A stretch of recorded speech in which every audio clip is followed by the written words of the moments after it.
Friends, 10th class supplement ఎగ్జామినేషన్కి Telugu paper అయితే main question paper cover చేసుకోండి. ఎగ్జామినేషన్ మరి కంపల్సరీగా ప్రాక్టీస్ చేయడానికి క్వశ్చన్ పేపర్ ఫాలో చేసుకోండి. ఎగ్జామినేషన్ మరికి ఫస్ట్ రౌండ్లో సరికి అది 8 మార్క్స్ ఇవ్వడం జరుగుతుంది. క్వశ్చన్ పేపర్ క్లియర్గా అబ్జర్వ్ చేసుకుంటే ఎగ్జామినేషన్ మరి క్వశ్చన్స్ అన్ని ఫాలో చేసుకుని క్లియర్గా చెక్ చేసుకోండి. క్లియర్గా అబ్జర్వ్ చేసుకుని ఎగ్జామినేషన్ ప్రాక్టీస్ చేసుకోండి. కంపల్సరీగా చెక్ చేసుకోండి. క్లియర్గా అబ్జర్వ్ చేసుకుని ఎగ్జామినేషన్ వరకు కంపల్సరీ ప్రాక్టీస్ చేసుకుని question pay per view paragraph questions అనేది మ్యాచింగ్ ప్రకారంగా ఇవ్వడం జరుగుతుంది. క్వశ్చన్ పేపర్ వ్యూ క్లియర్గా అబ్జర్వ్ చేసుకుని ఎగ్జామినేషన్ క్వశ్చన్స్ అని ఫాలో చేసుకోండి. పారాగ్రాఫ్ క్వశ్చన్స్ అనేది ఫాలో చేసుకోండి. 8 మార్క్స్ ఇవ్వడం జరుగుతుంది. క్వశ్చన్స్ క్లియర్గా చెక్ చేసుకుంటే ఎగ్జామినేషన్ కంపల్సరీగా ప్రాక్టీస్ చేసిన క్వశ్చన్స్ అని ఫాలో క్లియర్గా అర్థం చేసుకుని ఎగ్జామ్కి 8 మార్క్స్ క్వశ్చన్స్ అని చెక్ చేసుకోండి. నాంటల్ పర్పస్కి 8 మార్క్స్ ఇవ్వడం జరుగుతుంది. క్వశ్చన్స్ కవర్ చేసుకోండి. క్లియర్గా అర్థం చేసుకుని ఎగ్జామినేషన్ మనకి కంపల్సరీ ప్రాక్టీస్ చేసి 3 into 4 12 మార్క్స్ అని చెప్పేసి అవుతుంది.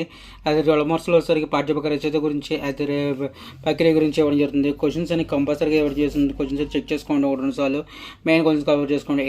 4 into 8 = 20 32 మార్క్స్ అని చెప్పి 8 మార్క్ క్వశ్చన్ పడుతుంది. మన 8 మార్క్ క్వశ్చన్లో క్లియర్గా అర్థం చేస్తే సారాంశాల గురించి ఇవ్వడం జరుగుతుంది. క్లియర్గా చెక్ చేసుకోవడానికి నా ఛానల్ పక్కన సపోర్ట్ చేస్తుంది. ఎగ్జామినేషన్ కంపల్సరీగా ప్రాక్టీస్ చేసుకోండి. చాయిస్ అనేది జరుగుతుంది. చాయిస్ లేకుండా ప్రాక్టీస్ చేయండి. కంపల్సరీగా చెక్ చేసుకుని 1-2 సార్లు పేపర్ వచ్చరికి ఎగ్జామినేషన్ కంపల్సరీగా ప్రాక్టీస్ చేయడానికి నా ఛానల్ పక్కన సపోర్ట్ చేస్తున్నాను. 3 into 4 as a grammar part 32 marks grammar part ఇవ్వడం జరుగుతుంది. గ్రామర్ పార్ట్లో క్లియర్గా చేస్తే మనం యూజ్ చేస్తే అలంకారాలు అదే నెక్స్ట్ అదర్వైజ్ ఆఫ్ హ్యూమన్ గురి గురించి ఇవ్వడం జరుగుతుంది. నెక్స్ట్ అదర్వైజ్ క్లియర్గా చేస్తే అర్థాల గురించి ప్రత్యర్థాల గురించి క్లియర్గా చెక్ చేసుకోండి. ప్రతి క్వశ్చన్ చెక్ చేసుకుని ఎగ్జామ్ మరి క్వశ్చన్స్ అని ఫాలో చేసుకొని క్లియర్గా అర్థం చేసుకోవడానికి నా ఛానల్ పక్కన సపోర్ట్ చేస్తున్నాను.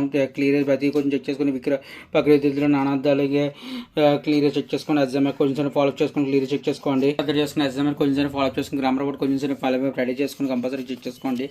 ఎగ్జామ్ క్వశ్చన్స్ అని ఫాలో చేసుకుని క్లియర్గా చెక్ చేసుకోండి. గ్రామర్ పార్ట్ అనేది ప్రాక్టీస్ చేసుకుని క్లియర్గా చెక్ చేసుకోండి. 1-2 సార్లు ప్రతి క్వశ్చన్ చెక్ చేసుకుని నా ఛానల్ పక్కన సపోర్ట్ చేస్తున్నాను. పేపర్ కూడా చెక్ చేసుకుని ఎగ్జామ్ అని కంపల్సరీగా ప్రాక్టీస్ చేయడానికి ప్రతి క్వశ్చన్ ఫాలో చేసుకొని క్లియర్గా చెక్ చేసుకోండి. ప్రతిదీ ప్రాక్టీస్ చేయడానికి నా ఛానల్ సపోర్ట్ చేస్తున్నాను. పేపర్ కూడా చెక్ చేసుకుని ఎగ్జామ్కి కంపల్సరీ ప్రాక్టీస్ చేసుకుని క్లియర్గా చెక్ చేసుకుని కీప్ వాచింగ్ మై ఛానల్.